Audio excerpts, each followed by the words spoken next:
एक बार एक भिखारी अपने जीवन से परेशान हो चुका था, क्योंकि उसे अपने जीवन को चलाने के लिए भीख मांगनी पड़ती थी। उसे हर एक चीज के लिए भीख मांगना थी। इसी बात को लेकर वह दुखी रहता और दिन भर यही सोचता कि उसके जीवन में बदलाव कैसे आएगा। यह सोचकर वह निराश हो जाता था। भिखारी हर दिन देखता कि बहुत सारे लोग निराश होकर आंखों में आंसू लिए और विभिन्न चिंताओं से परेशान गौतम बुद्ध की तरफ जाते, और वापस लौटते समय वे लोग बहुत ही खुश होते थे। भिखारी यह नहीं समझ पा रहा था कि गौतम बुद्ध आखिर उनके साथ ऐसा क्या करते थे कि वे बेहद खुश हो जाते थे। वापस लौटते हुए लोगों के हाथों में ना तो ढेर सारे पैसे होते थे, ना ही सोने चांदी। तो फिर ऐसा क्या होता था कि लोग बुद्ध के पास से लौटते वक्त इतना खुश होते थे। यह सब सोचकर भिखारी भी निर्णय लिया कि वह भी महात्मा बुद्ध के पास जाएगा और देखेगा कि ऐसा वहां क्या हो रहा है कि दुखी लोग उनके पास जाकर खुश हो जाते हैं। वह बुद्ध से मिलने के लिए उनके पास चल पड़ा।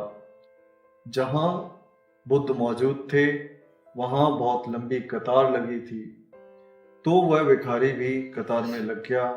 कतार में लगकर वह अपनी बारी का इंतजार करने लगा।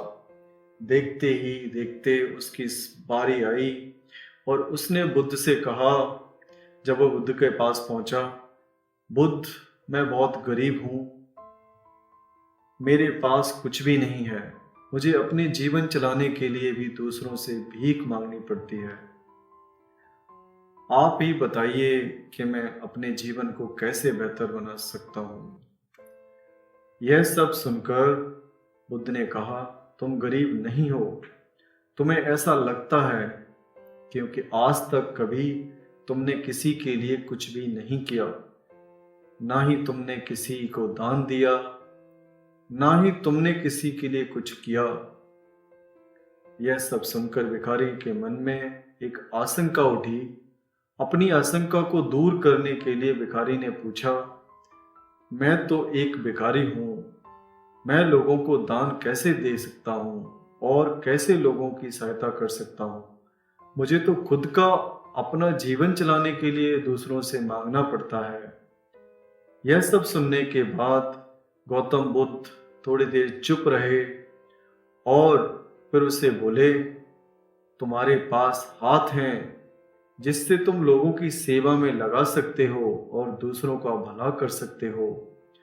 इसके अलावा तुम्हारे पास मुंह है जिससे तुम लोगों से अच्छी अच्छी बातें कर सकते हो और दूसरों का हौसला बढ़ा सकते हो। यह सब करके भी तुम दूसरों की सहायता कर सकते हो। जरूरी नहीं कि दान सिर्फ पैसों से किया जाए।